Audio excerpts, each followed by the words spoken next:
India TV YouTube channel को subscribe करें और बेल आइकन दबाएं। और अब एक बार फिर से आपको ले चलते हैं पश्चिम बंगाल, जहां पर दूसरे चरण का चुनाव चल रहा है और एक बार फिर हत्या, आगजनी, हिंसा, हमला सब कुछ शुरू हो चुका है। इस वक्त की बड़ी खबर बंगाल के केशपुर से आ रही है, जहां पर बीजेपी नेता तन्मय घोष की गाड़ी पर हमला किया गया। साथ ही बीजेपी के महिला एजेंट को पीटे जाने की भी खबर आ रही है। हमले का आरोप टीएमसी के कार्यकर्ताओं पर लगा है। यह वारदात केशपुर ब्लॉक के बूथ नंबर 173 पर हुई है। बीजेपी की जिस गाड़ी में तन्मय सवार थे, आप उस गाड़ी की स्थिति देखिए। आगे का कांच पूरी तरीके से चकनाचूर किया जा चुका है।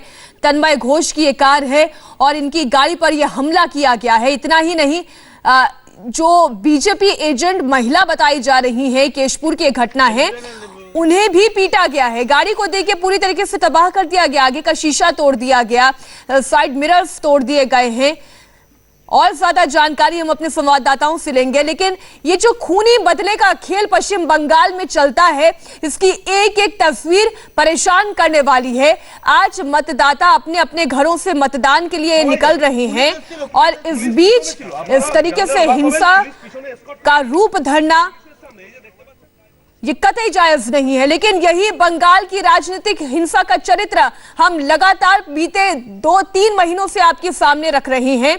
फिर चाहे वो अगर हम बात करें आज से पहले का बंगाल, जब वाम दलों का राज हुआ करता था, तभी हिंसा की ये तस्वीरें सामने आती थी। कांग्रेस का राज हुआ करता था, तब भी हिंसा की तस्वीर सामने आती थी। लगा था, ये उम्मीद की जाती थी कि शायद तृणमूल कांग्रेस के राज में हिंसा का ये चरित्र बदल जाएगा, लेकिन आज भी वही तस्वीर देखने को मिल रही है। और आप ये देखिए, केशपुर से जो तस्वीर सामने आई, तन्मय जिस गाड़ी में सवार थे उस गाड़ी पर हमला किया गया। इतना ही नहीं, बीजेपी के एक महिला एजेंट को भी पीटे जाने की खबर है। इस पर और ज्यादा डिटेल्स का हम इंतजार कर रहे हैं। और वहीं दूसरी तस्वीर आप डेबरा से भी देखिए। मनीष भट्टाचार्य हमारे साथ जुड़े हुए हैं। मनीष, जो केशपुर की तस्वीर हम अपने दर्शकों को दिखा रहे हैं, ये परेशान करने वाली तस्वीर है, क्योंकि बीजेपी एजेंट पर बहुत बुरी तरह से हमला किया गया है। गाड़ी तो चकनाचूर कर दी गई है। देखिए, बिल्कुल ये केशपुर की घटना है और मैं आपको बताऊं, ये बूथ नंबर 173 है, जो कि केशपुर ब्लॉक से थोड़ा दूर पड़ता है। वेस्ट मिदनापुर का ये इलाका है। तन्मय घोष जो है इलेक्शन एजेंट, उनकी गाड़ी को तोड़फोड़ की गई है और फीमेल जो बीजेपी वहां पर वर्कर थी, उनके साथ बदसलूकी की है, बदतमीजी की गई है। जब वहां मौके पर पुलिस पहुंची तो हालांकि वहां पर जो हमलावर थे वो वहां से फिलहाल रवाना हो गए, लेकिन बीजेपी के जो कार्यकर्ता है उनकी शिकायत ये है कि पुलिस स्टेशन पे उनकी कंप्लेन रजिस्टर नहीं की जा रही है। फिलहाल मौके पर अभी भारी पुलिस बल तैनात है और पूरे इलाके में रूट मार्च किया जा रहा है और शांति बहाल करने की कोशिश की जा रही है।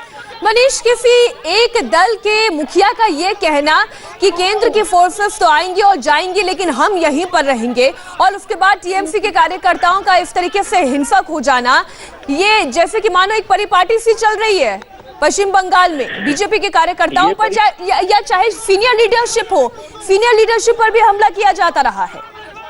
देखिए, ये परिपाटी है और इस तरीके की बयानबाजी कहीं ना कहीं तानाशाही का प्रतीक है। लेकिन अब जिस तरीके से हिंसा की जो घटनाएं लगातार बढ़ रही है, अलग अलग जगहों से घटना आ रही है, वो वाकई बहुत चिंताजनक है। लॉ एंड ऑर्डर की सिचुएशन बहुत ज्यादा खराब होती जा रही है। महज 12 घंटे के अंदर बहुत चीजें बदल गई हैं। ममता बनर्जी कल शाम को पहले सेंट्रल फोर्सेस के लिए कह रही थी कि यहाँ पर कोई रूट मार्च नहीं हो रहा है, कोई भी नंदीग्राम में आ रहा है जा रहा है, कोई चेकिंग नहीं हो रही, कोई जांच नहीं हो रही है। लेकिन 12 घंटे में तस्वीर देखिए, तमाम जगहों पर हिंसा हो रही है, लोगों को मारा जा रहा है, पीटा जा रहा है। ऐसे में सवाल ममता बनर्जी के उन दावों पर भी किया जाता है जो ये कह रही थी कि यहाँ पर हम पूरी अच्छी तरीके से पोलिंग करेंगे, सरकार उनकी है, law and order situation maintain करने की जिम्मेदारी उनकी है, और इस तरीके के हालात हो रहे हैं, वाकई में बहुत ज्यादा चिंताजनक है। बिल्कुल, पश्चिम बंगाल में चुनाव के साथ साथ तनाव जबरदस्त है और बड़ी खबर नंदीग्राम से भी आ रही है। यहां पर भेकुटिया में बीजेपी वर्कर की हत्या कर दी गई, उसका शव पुलिस ने बरामद कर लिया है। मामले में जांच भी चल रही है। तो वहीं दूसरी तरफ डेबरा में टीएमसी वर्कर्स और बीजेपी के कार्यकर्ताओं के बीच में झड़प की तस्वीर आई है। टीएमसी के कार्यकर्ताओं ने बीजेपी कैंडिडेट भारती घोष की गाड़ी पर हमला तो नहीं किया, लेकिन उनकी गाड़ी के आगे वो लेट गए, उनकी गाड़ी को रोक दिया गया। बीजेपी कार्यकर्ताओं को वोट देने से भी रोका जा रहा है, बीजेपी ये आरोप लगा रही है। टीएमसी कार्यकर्ताओं ने भारती घोष पर वोटर्स को पैसे देने का आरोप लगाया है।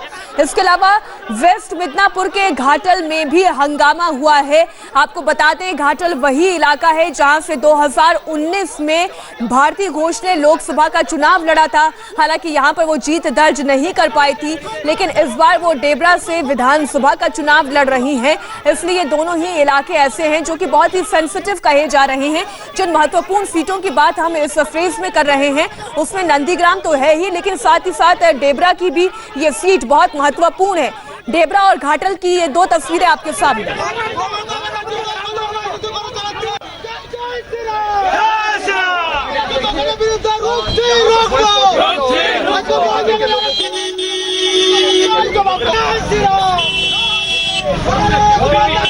नारेबाजी चल रही है यहाँ पर, क्यों नारेबाजी कर रहे हैं आप लोग, क्या बात है?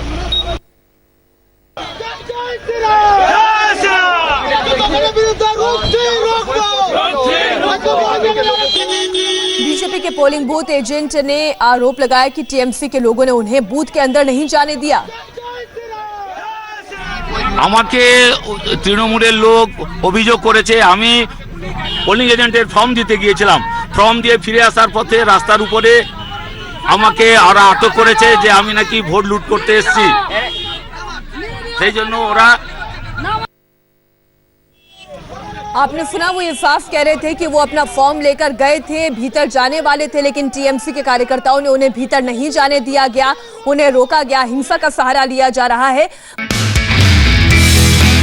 नमस्ते, मैं हूं मीनाक्षी जोशी। वीडियो और खबरों से अपडेट रहने के लिए India TV YouTube channel subscribe करें, बेल आइकन दबाना ना भूलें। जुड़े रहें इंडिया टीवी के साथ।